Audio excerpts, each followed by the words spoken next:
Order इतक्या असतात की मग ते प्रत्येक केकचं डेकोरेशन कसं करायचं, म्हणजे रेफरन्स नसेल कस्टमरचा मग ते कसं डेकोरेशन करायचं ना. खूप प्रश्न पडतात की कसं काय, ह्या केकला कसं करू, मग हे असं ठेवून बघू का, मग तसं ठेवून बघू का, असं खूप गोष्टी होतात.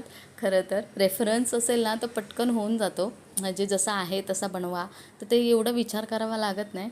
बाकी हे केकचं डेकोरेशन तुम्हाला आवडलं का, आवडलं असेल तर मला कमेंट करून सांगा, आणि या व्हिडिओला लाईक, शेअर आणि माझ्या चॅनलला सबस्क्राईब करायला विसरू नका.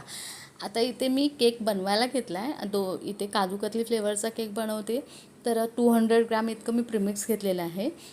त्याच्यानंतर त्या तेलाऐवजी मी तुपाचा वापर केला इथे, आणि थोडंसं इसेन्स वापरलेलं आहे, जेणेकरून फ्लेवर जो आहे तो थोडा एन्हान्स व्हावा त्याचसाठी. आणि काजूचा आहे केक, त्याच्यामुळे बेसला पण तो काजूचा टेस्ट आला पाहिजे, त्याच्यामुळे मी काजूची जी प्युरी आहे ती त्याच्यामध्ये ॲड केलेली आहे.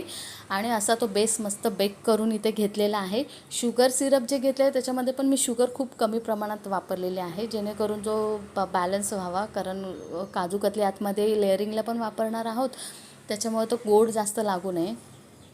तर त्याच्यामुळे थोडासा काय म्हणतात त्याला, शुगर खूप कमी वापरलेली आहे.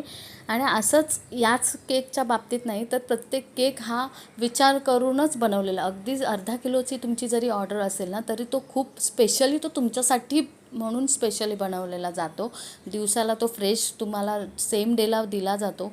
सो प्रत्येक केक हा होम बेकर्स कोणत्याही असू दे बनवतात, तर ते खूप छान म्हणजे सगळ्या गोष्टीचा विचार करून बनवतात.